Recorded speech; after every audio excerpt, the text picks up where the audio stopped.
Okay, so have you ever, like, been in on the ground floor when something totally new is being created? You mean like witnessing a creative Big Bang? Exactly.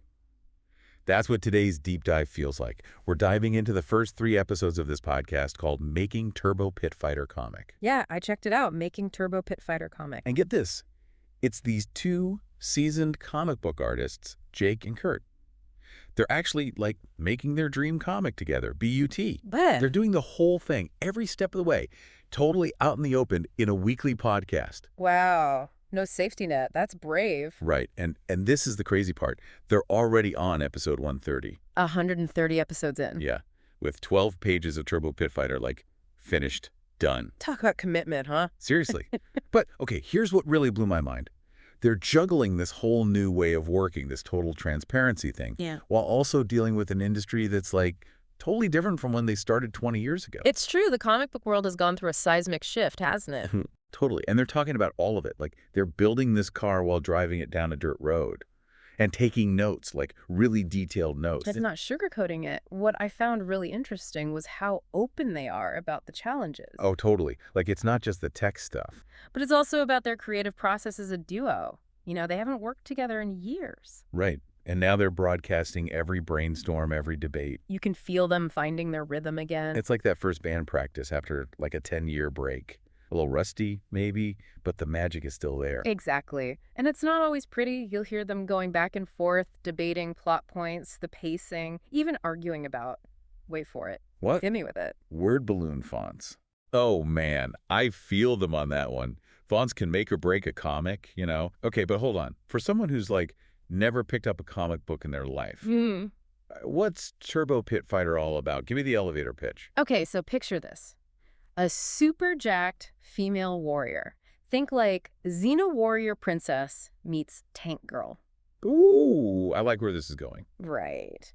So she's battling her way through this post-apocalyptic wasteland where brutal pit fighting is like the national sport. Brutal. Okay, I'm in. There's this Mad Max vibe, a touch of Conan for the adventure, and a whole lot of heart. And biceps. Don't forget those biceps. Oh yeah, she's ripped. But it's not all just punching and kicking, though there is a lot of that. Well, yeah, it is called Turbo Pitfighter. True. But they're layering in some real depth to this world, to Turbo's backstory. It's intriguing. Like what? Give me the good stuff. Okay, so remember that whole thing about the hate breeders? Oh, yeah. The mysterious baddies spreading fear and fake news. Exactly. And you can't help but see the real-world parallels. Yeah, it's like they're holding up this funhouse mirror to society. Yeah. I'm really curious to see how they handle that. Me too. It'll be interesting to see how those threads develop alongside the more fantastical elements. It's like they plucked that hype breeders thing straight out of today's headlines, Yeah. but then they tossed it into this crazy post-apocalyptic blender. Yeah, it's like, how'd they get into my news feed? But in a comic. Exactly. But you know what else I love? It's how they're weaving that heavier stuff into Turbo's story. Oh, yeah, like that whole thing with the mysterious package she has to deliver. Yes, it's classic adventure storytelling, right? Yeah. You get this young, kind of scrappy hero. And the world's gone haywire. Totally. And they're entrusted with this thing, this object that could, like, change everything. So good, right? It's like, what's in the package? The ultimate MacGuffin. But here's the thing. They're not in a rush to tell us. Which, I gotta admit, is kind of refreshing. Right. Let the mystery simmer a little. It's something they both feel is missing from a lot of modern comics. Oh, really? Yeah, they had this whole back and forth about it. What were they saying? Well, Jake, he's like more married to the original story idea. He's all about leaving things open to interpretation, you know. Let the reader fill in some blanks. Exactly. But then Kurt, he's worried about being too vague. Like, what if they lose the reader? What if it's just not engaging enough? It's a tough balance to strike. Too much explaining, and it's like, come on, I get it. Right, but too little, and you're like, wait, what's going on? Where am I? Totally. But that's what I find so fascinating about this podcast. It's like we get to be flies on the wall for that creative tension, for that push and pull. Absolutely. And they always seem to come back to this place of mutual respect, this shared passion for telling a good story. Oh, yeah, for sure. They might disagree on the how, but they're both 100% committed to the what, you know? Totally. And speaking of what, did you catch that detail about the radioactive peas? Oh, yeah. You gotta love a good, weird science twist. But I gotta ask, radioactive peas, what's the deal? Okay, so from what I gathered, it's like this. Someone figured out how to make these peas super radioactive. Okay. Right. And then, get this, they disperse them. Like weaponized chemtrails. Basically, it's chaos. Mutations everywhere. Just this brilliant, bonkers detail in a world that's already gone mad. Oh, totally. It's both. Like totally out there and yet. And yet it makes a strange kind of sense. Yes. Okay. It's like GMO's gone wrong on a post-apocalyptic scale. It's great. It's their world building, right? It's familiar, but also completely off the rails.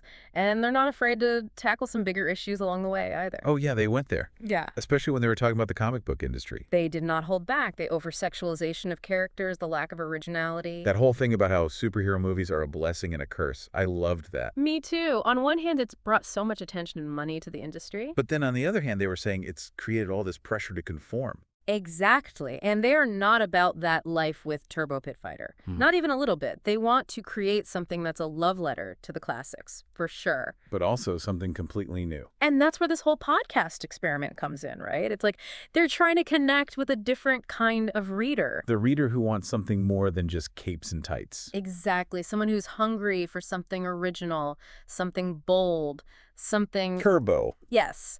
They're tapping into that indie spirit.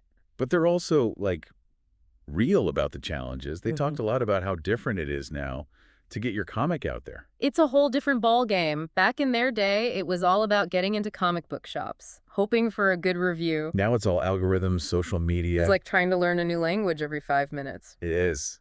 And they were saying they even went to this Webtoon seminar recently. Can you imagine these seasoned creators basically going back to school? It's kind of humbling, you know?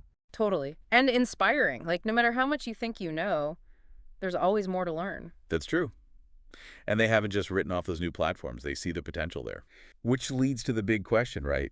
Do they have a shot? The million-dollar question. Are they, like, fighting a losing battle? Or are they onto something huge here? Yeah, with this whole Turbo Pitfighter thing. It's a total nail-biter.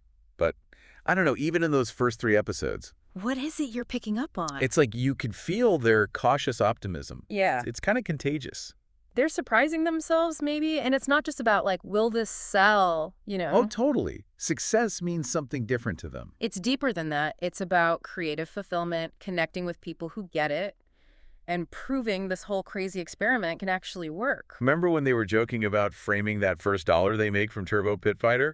They were like, no matter how long it takes. I loved that. You can tell it's not about the money for them. It's pure indie spirit, not afraid to laugh at themselves, embrace the unknown. Makes them so relatable.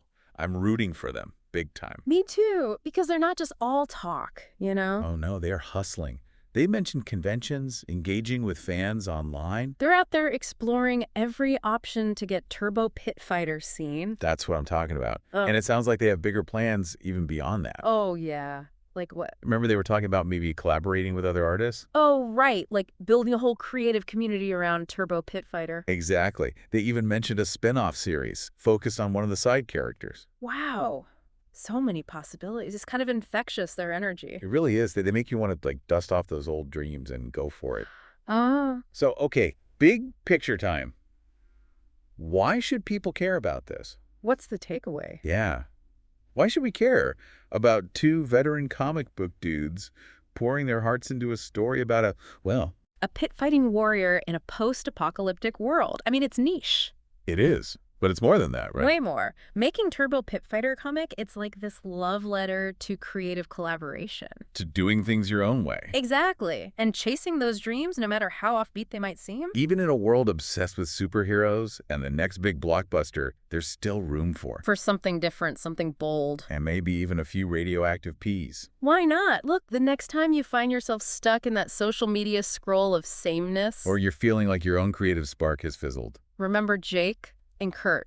2 guys, a microphone, and a whole lot of passion. They're proof you don't need a fancy studio or a $1 million marketing budget to make something awesome. So what's your Turbo Pitfighter? What's that thing you've been putting off? What are you waiting for? Maybe, just maybe, the time is now. Until next time, keep diving deep.